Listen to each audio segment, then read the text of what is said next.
आप सुन रहे हैं हॉरर कहानी, वह भी मेरी जुबानी। तो दोस्तों, आज मैंने आप लोगों के लिए खौफनाक और सस्पेंस से भरी हुई कहानी लेकर आया हूं, वह भी हॉन्टेड फॉरेस्ट के बारे में। कहानी बहुत ही डरावनी है, इसीलिए आप लोग वीडियो को अंत तक जरूर देखें। दोस्तों, अगर आपके पास कोई डरावनी सच्ची कहानी है तो आप मुझे इंस्टाग्राम पर अपनी कहानी भेज सकते हैं। वीडियो शुरू करने से पहले मुझे आप सबसे छोटी सी रिक्वेस्ट है कि अगर आप मेरे चैनल पर नए हैं तो मेरे चैनल को सब्सक्राइब करना और मेरी वीडियो को लाइक भी करना। और दोस्तों, कमेंट करके हमें जरूर बताना कि हमारी कहानी आपको कैसी लगी, और आप अपना नाम भी लिखना और यह भी बताना कि आप किस शहर से मेरी वीडियो को देख रहे हो, और फिर मेरे आने वाली वीडियो में मैं आप लोगों के नाम बताऊंगा। तो चलिए दोस्तों, बिना समय बर्बाद किए कहानी शुरू करते हैं। मैं और मेरे दो दोस्त राकेश और अनुज हमेशा से ही रोमांच के शौकीन रहे हैं। इस बार हमने सोचा कि क्यों ना एक जंगल की सैर की जाए। हमने उत्तराखंड के एक घने जंगल में जाने का फैसला किया, जहां का नाम था काला धुंधार।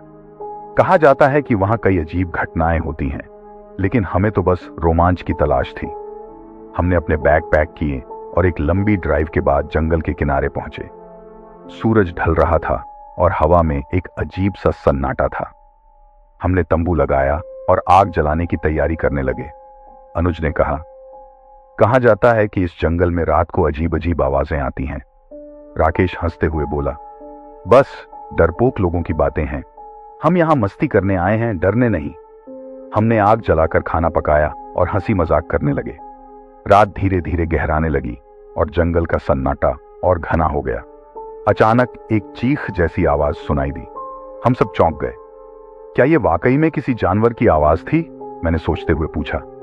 राकेश ने हंसते हुए कहा, अरे कुछ नहीं, शायद कोई जंगली जानवर होगा। लेकिन अनुज का चेहरा पीला पड़ गया था। नहीं, ये कुछ और है, हमें ध्यान रखना चाहिए। रात बीतने लगी और हम सोने की तैयारी करने लगे। तंबू में घुसते ही हमें फिर से वही चीख सुनाई दी, लेकिन इस बार और भी करीब से। हम सबके दिलों की धड़कन तेज हो गई। क्या ये सही में कोई जानवर हो सकता है? राकेश ने पूछा। अब उसकी आवाज में भी डर था। हमने तय किया कि हम बारी बारी से पहरा देंगे। सबसे पहले राकेश पहरेदारी करने लगा, जबकि मैं और अनुज सोने की कोशिश करने लगे, लेकिन नींद कहां आनी थी।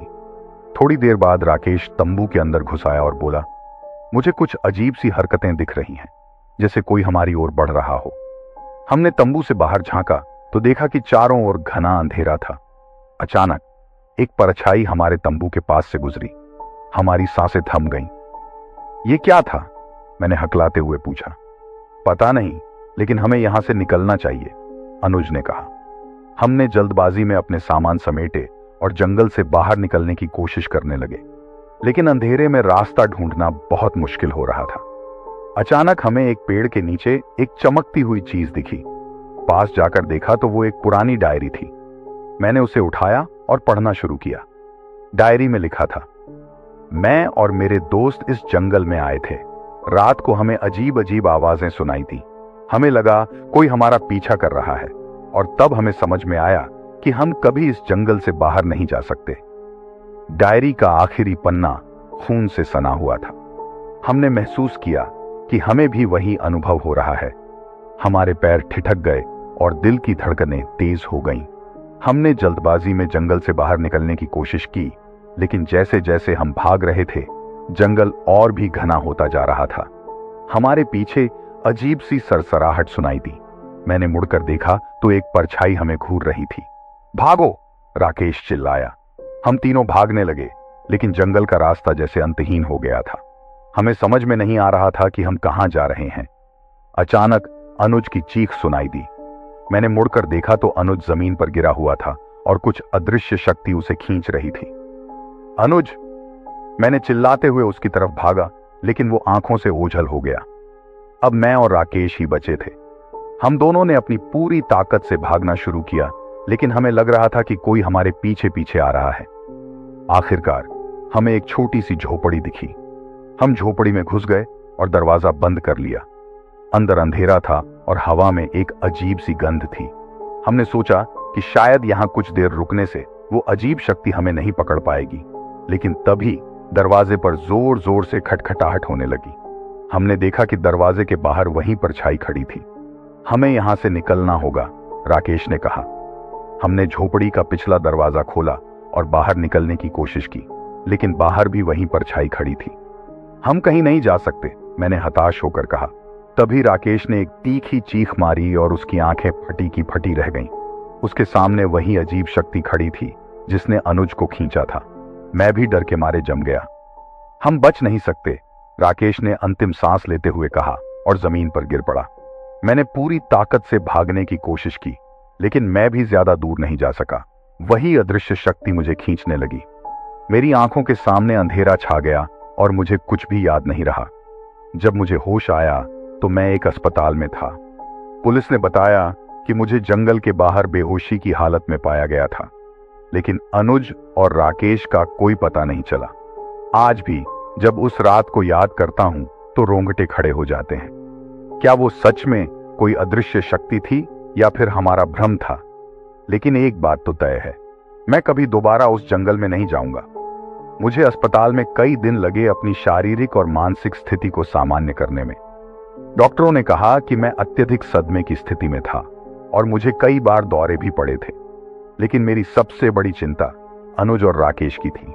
पुलिस ने उनकी खोजबीन जारी रखी, लेकिन वे दोनों कहीं नहीं मिले। एक दिन अस्पताल में मेरे पास एक अनजान आदमी आया। वह पुलिस वाला नहीं लग रहा था, लेकिन उसके पास कुछ महत्वपूर्ण जानकारी थी। उसने मुझे बताया कि वह एक स्थानीय आदमी है और जंगल के रहस्यों के बारे में बहुत कुछ जानता है। उसका नाम माधव था। उसने मुझसे कहा कि काला धुंधार जंगल में कई लोग पहले भी गायब हो चुके हैं और उन सब की कहानियां लगभग एक जैसी हैं। माधव ने बताया कि जंगल के बीचों बीच एक पुराना मंदिर है जिसे काल मंदिर कहा जाता है। वहां पर किसी अज्ञात शक्ति का वास है जिसे काल कहते हैं। उसकी मान्यता है कि जो भी व्यक्ति उस जंगल में रात बिताता है उसे वह शक्ति अपनी बलि के रूप में ले लेती है। तो मैं कैसे बच गया? मैंने पूछा। शायद तुम भाग्यशाली थे, माधव ने उत्तर दिया। लेकिन अगर तुम अपने दोस्तों को वापस पाना चाहते हो तो तुम्हें फिर से उस जंगल में जाना होगा और काल मंदिर तक पहुंचकर उसे शांत करना होगा। मैं बहुत डर गया था, लेकिन मेरे दोस्त मेरी जिम्मेदारी थे। मैंने माधव की बात मानी और उसे साथ लेकर फिर से जंगल की ओर निकल पड़ा। इस बार हमने पर्याप्त तैयारी की और कई आवश्यक उपकरण साथ लिए। रात का समय था जब हम जंगल में पहुंचे। रास्ता अंधेरा और खौफनाक था। माधव ने बताया कि हमें जंगल के बीच में एक पगडंडी मिलेगी जो सीधे काल मंदिर तक जाती है। हमने टॉर्च जलाकर धीरे धीरे उस पगडंडी पर चलना शुरू किया। हर कदम के साथ दिल की धड़कनें तेज होती जा रही थीं। चारों ओर अजीब सी आवाजें गूंज रही थीं, मानो कोई हमें देख रहा हो। अचानक हमें सामने एक पुराना टूटा फूटा मंदिर दिखा। माधव ने कहा, यह वही काल मंदिर है, हमें अंदर जाना होगा। हम मंदिर के अंदर गए तो वहां का माहौल और भी भयानक था। चारों ओर धूल और मकड़ी के जाले थे। मंदिर के बीच में एक पुराना पत्थर का वेदी थी जिस पर खून के धब्बे थे। मैंने महसूस किया कि हमारे चारों ओर की हवा और भी भारी हो रही है। अचानक मंदिर के कोने से एक अजीब सी आवाज आई। हम सब चौंक गए। मैंने देखा कि राकेश और अनुज वहां बंधे हुए थे, लेकिन उनकी आंखें खुली नहीं थीं। माधव ने कहा, हमें जल्दी करनी होगी।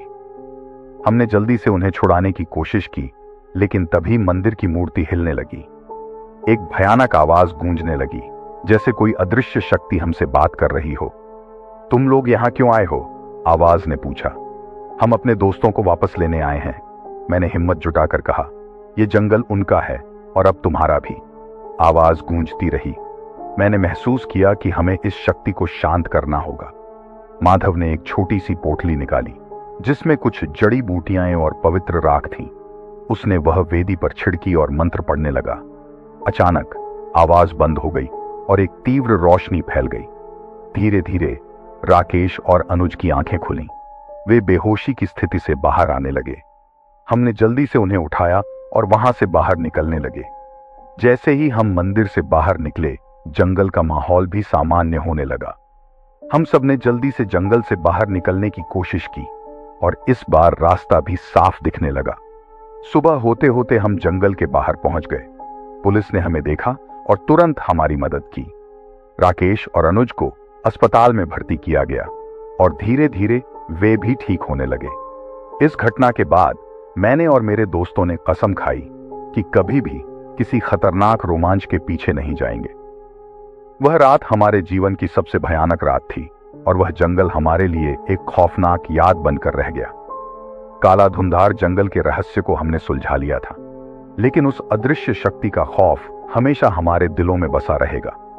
आज भी जब कभी रात को अकेले होता हूं तो उस अजीब आवाज और उन भयानक आंखों की याद आ जाती है जो हमें घूर रही थी। उस भयानक रात के बाद हम सभी ने धीरे धीरे अपनी सामान्य जिंदगी की ओर वापस लौटने की कोशिश की, लेकिन काला धुंधार जंगल की यादें हमारे दिल और दिमाग से कभी मिट नहीं सकी। खासकर रात में जब सब कुछ शांत हो जाता तो मुझे हमेशा ऐसा लगता कि कोई मुझे देख रहा है। एक दिन कुछ महीने बाद मुझे माधव का फोन आया। उसने बताया कि जंगल में फिर से कुछ अजीब घटनाएं होने लगी हैं। वहां के स्थानीय लोग डर के मारे जंगल के पास भी नहीं जा रहे थे। उसने मुझे और मेरे दोस्तों को तुरंत मिलने के लिए बुलाया। हम तीनों माधव से मिलने गए। वह चिंतित और तनावग्रस्त लग रहा था। उसने कहा, काल मंदिर की शक्ति फिर से सक्रिय हो गई है। शायद हमने जो किया था वह अस्थायी था। हमें फिर से वहां जाकर इस समस्या को हमेशा के लिए सुलझाना होगा। मैं और मेरे दोस्त पहले ही बहुत डरे हुए थे, लेकिन हमें पता था कि अगर हम इस समस्या को नहीं सुलझाएंगे तो और लोग भी हमारी तरह उस खतरनाक शक्ति का शिकार हो सकते हैं। हम सब ने मिलकर फिर से जंगल में जाने का फैसला किया। हमने इस बार अधिक तैयारी की, स्थानीय लोगों से मदद ली और अपने साथ कई औजार, पवित्र वस्त्र और सुरक्षा उपकरण लिए। जंगल में दाखिल होते ही हमें फिर से वही अजीब सी सरसराहट सुनाई देने लगी, लेकिन इस बार हम तैयार थे। रात के अंधेरे में हम काल मंदिर की ओर बढ़े। जैसे जैसे हम मंदिर के करीब पहुंचे, हमें महसूस हुआ कि वहां की शक्ति और भी बढ़ गई है। मंदिर के अंदर पहुंचते ही हमें चारों ओर अजीब सी परछाइयां दिखने लगीं। हमें महसूस हुआ कि हम समय के साथ दौड़ रहे हैं। माधव ने हमें बताया कि हमें मंदिर के बीच में जाकर एक विशेष अनुष्ठान करना होगा। इस अनुष्ठान से उस अदृश्य शक्ति को हमेशा के लिए शांत किया जा सकता है। हमने जल्दी से तैयारी की और अनुष्ठान शुरू किया।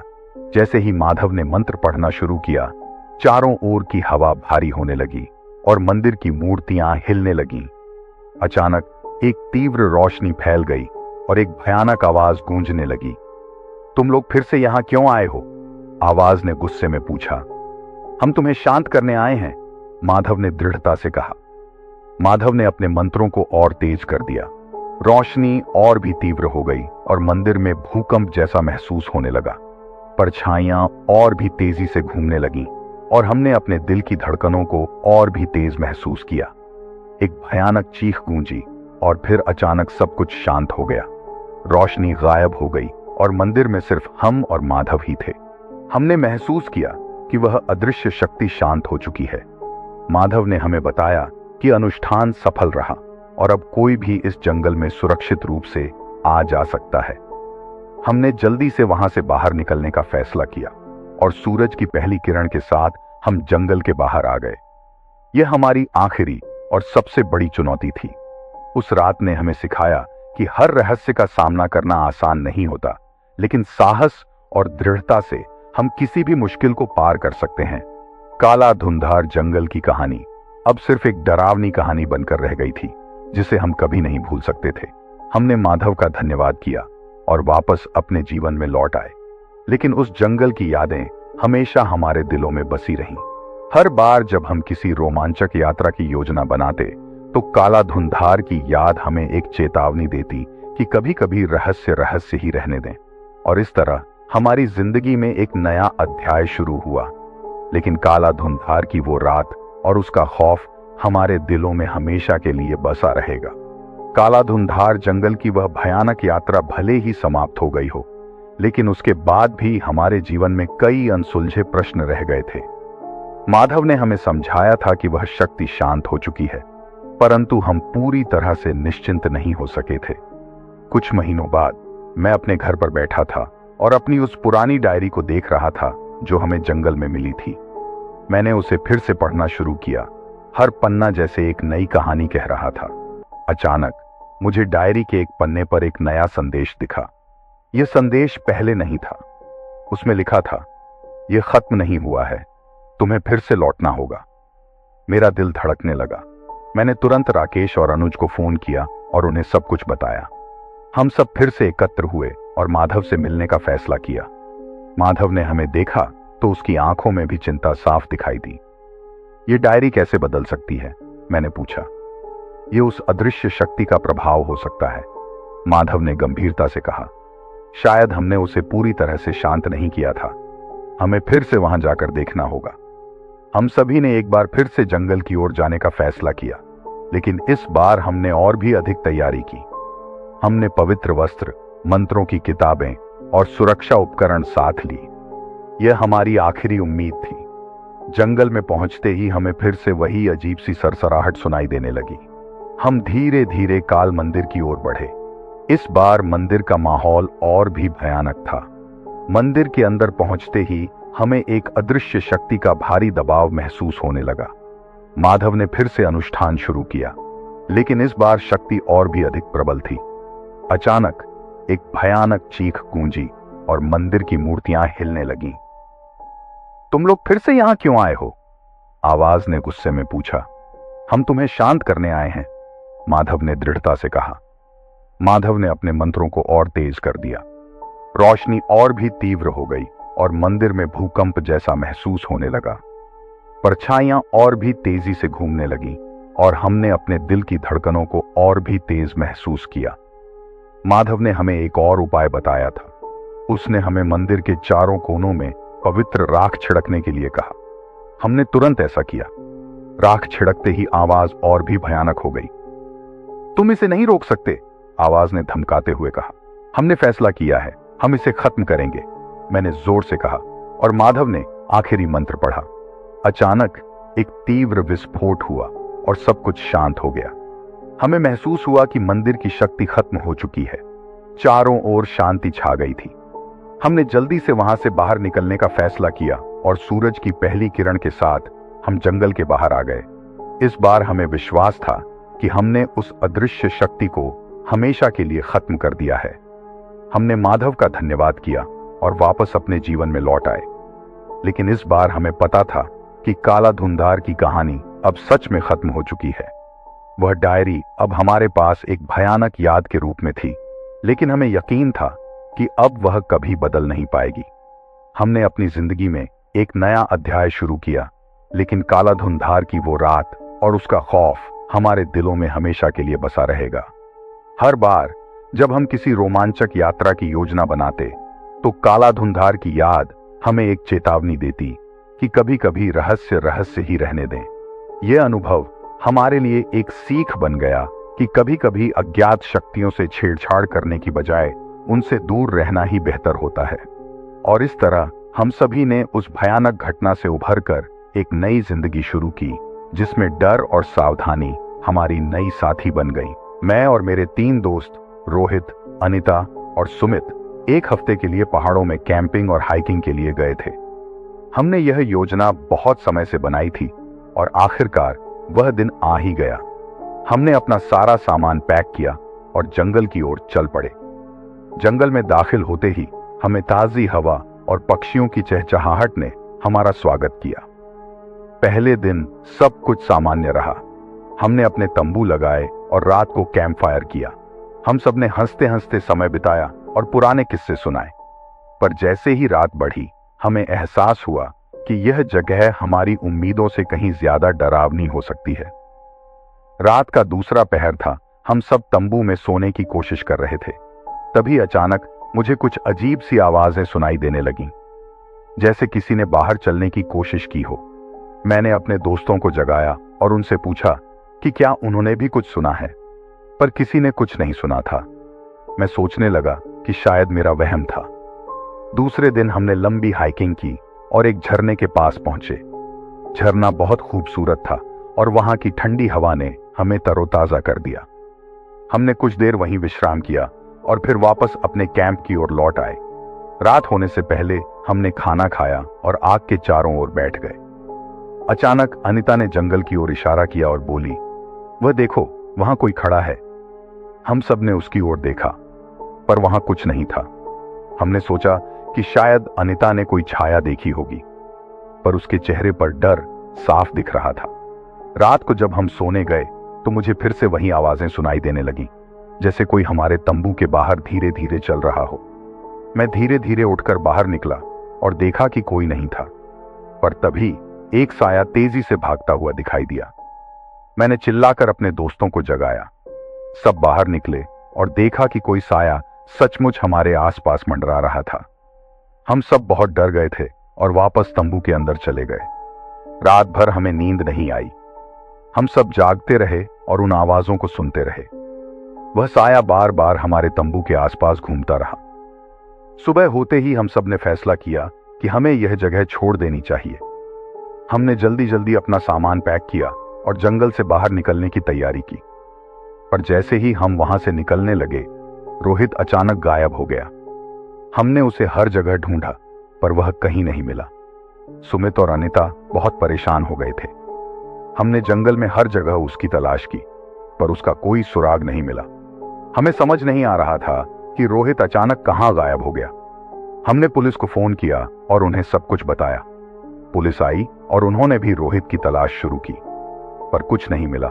उन्होंने कहा कि शायद वह जंगल में कहीं गिर गया हो या भटक गया हो, पर मैं जानता था कि यह कोई साधारण घटना नहीं थी। वह साया जो हमें रात में दिखता था, वही हमारे साथ कुछ बुरा करने वाला था। हम सब शहर लौट आए, पर रोहित का कोई पता नहीं चला। कुछ दिनों बाद मुझे एक अज्ञात नंबर से फोन आया। फोन उठाते ही मुझे एक धीमी भयानक आवाज सुनाई दी, तुम सब अगले हो। मैंने तुरंत पुलिस को फोन किया, पर वह कॉल ट्रेस नहीं हो सकी। अब मैं और मेरे बाकी दोस्त हमेशा डर के साए में जी रहे हैं। हमें पता नहीं कि वह साया कौन था या क्या चाहता था, पर हम जानते हैं कि वह अभी भी हमें ढूंढ रहा है। हम सबने उस जंगल की ओर कभी न जाने की कसम खाई है। वह एक रात की कहानी हमारी जिंदगी को हमेशा के लिए बदल गई। अब हम सिर्फ यही उम्मीद करते हैं कि रोहित जहां भी हो सुरक्षित हो, पर कहीं ना कहीं हमारे दिल में यह डर हमेशा बना रहेगा कि वह साया फिर कभी हमारे पास लौट आएगा। रोहित के गायब होने के बाद हमारी जिंदगी में एक अजीब सा सन्नाटा छा गया था। हम रोजाना अपनी दिनचर्या में तो लगे रहते थे, पर मन हमेशा भय से घिरा रहता था। कई बार रात में मुझे वही साया सपने में दिखता और मैं पसीने से तरबतर उठ जाता। कुछ महीनों बाद एक दिन अनिता का फोन आया। उसकी आवाज कांप रही थी। उसने बताया कि उसने अपने कमरे में अजीब सी सरसराहट सुनी है, जैसे कोई उसके आसपास हो। उसकी आवाज से साफ पता चल रहा था कि वह बेहद डर गई थी। मैंने उसे शांत कराया और उसे अपने पास आने के लिए कहा। अनिता मेरे घर आई और हमने सुमित को भी बुला लिया। हम सब ने फिर से उस घटना के बारे में बातें की और सोचा कि आखिर उस जंगल में हमारे साथ क्या हुआ था। हमारी बातें करते करते रात हो गई। हम तीनों ने फैसला किया कि आज रात हम सब साथ रहेंगे और किसी भी अजीब घटना का सामना करेंगे। रात का तीसरा पहर था जब हमें फिर से वही आवाजें सुनाई देने लगीं। इस बार आवाजें मेरे कमरे के बाहर से आ रही थीं। हम सब ने दरवाजा खोला और देखा कि कुछ नहीं था। तभी सुमित ने कहा, शायद यह सब हमारा वहम है। हमें डर के कारण ऐसी आवाजें सुनाई दे रही हैं। पर मेरे मन में कहीं ना कहीं यह बात बैठ गई थी कि यह सब कुछ अजीब ही नहीं बल्कि बेहद खतरनाक था। तभी अचानक लाइट चली गई और हम अंधेरे में डूब गए। हम सब ने अपने फोन की टॉर्च ऑन की और चारों ओर देखने लगे। तभी हमें एक साया दिखाई दिया, ठीक वैसा ही जैसा हमें जंगल में दिखा था। वह धीरे धीरे हमारे पास आ रहा था। हम सब डर से कांपने लगे थे। साया हमारे करीब आया और उसने धीमी भयानक आवाज में कहा, तुम सब अगले हो। यह सुनते ही अनिता चिल्लाई और बेहोश हो गई। सुमित और मैंने उसे संभाला और किसी तरह हिम्मत जुटाकर उस साए का सामना किया, पर वह अचानक गायब हो गया। हमने तुरंत पुलिस को बुलाया, पर जब तक वे पहुंचे तब तक सब कुछ सामान्य हो चुका था। पुलिस ने हमारे घर की जांच की, पर उन्हें कुछ भी असामान्य नहीं मिला। वे हमारी बातों पर यकीन नहीं कर पाए और हमें समझाया कि यह सब हमारे डर की वजह से हो रहा है, पर हम जानते थे कि वह साया अब भी हमारे आसपास है। हमने फैसला किया कि हमें इस रहस्य को सुलझाना होगा, वरना हम कभी चैन से नहीं जी पाएंगे। हमने उस जंगल के बारे में और जानकारी जुटानी शुरू की। हमें पता चला कि वह जंगल बहुत पुराना है और वहां कई रहस्यमयी घटनाएं घट चुकी हैं। स्थानीय लोग उस जंगल को श्रापित मानते थे और वहां जाने से कतराते थे। एक दिन हमें एक बूढ़े व्यक्ति से मिलने का मौका मिला जो उस जंगल के बारे में बहुत कुछ जानता था। उसने बताया कि उस जंगल में कई साल पहले एक आदमी की हत्या कर दी गई थी और उसकी आत्मा आज भी वहां भटकती है। उसने हमें चेतावनी दी कि अगर हमने उस आत्मा को नाराज किया है तो हमें उसका प्रायश्चित करना होगा। हमने उससे पूछा कि हमें क्या करना चाहिए। उसने हमें एक विधि बताई जिसमें हमें उस आदमी की आत्मा की शांति के लिए प्रार्थना करनी होगी और उसके नाम का दीप जलाना होगा। हमने उस विधि को करने का फैसला किया और उसी रात हम फिर से उस जंगल में गए। यह फैसला लेना बहुत मुश्किल था, पर हम जानते थे कि यह हमारे डर को खत्म करने का एकमात्र तरीका है। जंगल में दाखिल होते ही हमें वही भयानक आवाजें सुनाई देने लगीं। हम धीरे धीरे उस जगह पहुंचे जहां हमने रोहित को आखिरी बार देखा था। हमने वहां दीप जलाया और प्रार्थना शुरू की। तभी अचानक एक तेज हवा का झोंका आया और दीप बुझ गया। हमें लगा कि अब हमारी बारी है, पर उसी वक्त हमें रोहित की आवाज सुनाई दी, भागो यहां से। हम सबने बिना कुछ सोचे समझे वहां से भागना शुरू कर दिया। हम जितनी तेजी से भाग सकते थे भागे और किसी तरह जंगल से बाहर निकले। अब उस घटना के बाद हम सब ने फैसला किया कि हम कभी उस जंगल का नाम भी नहीं लेंगे। हमारे दिल में अभी भी उस रात की दहशत जिंदा है, पर एक बात साफ हो गई थी, वह साया अब भी हमारी जिंदगी का हिस्सा था। हमें नहीं पता कि हम उससे कब तक बच पाएंगे, पर हमें यह यकीन है कि वह हमें कभी नहीं छोड़ेगा। अब भी कई बार रात में हमें वही आवाजें सुनाई देती हैं और हम जानते हैं कि वह साया हमारे पास ही कहीं है। वह हमारी जिंदगी का एक ऐसा हिस्सा बन चुका है जिसे हम कभी नहीं भुला सकते। दोस्तों चलो देखते हैं कि कल की वीडियो में किस किस ने कमेंट किया था। साजन शेख पहले नंबर पर है, लखीमपुर रुक्मिनी दूसरे नंबर पर है, नसीमा तीसरे नंबर पर है, लखीमा चौथे नंबर पर है, सीमा 5वीं नंबर पर है। तो मुझे उम्मीद है कि आपको वीडियो पसंद आएगा और कृपया मेरे चैनल को सब्सक्राइब करें और वीडियो को लाइक करें। अगले वीडियो में मिलते हैं, तब तक के लिए अलविदा।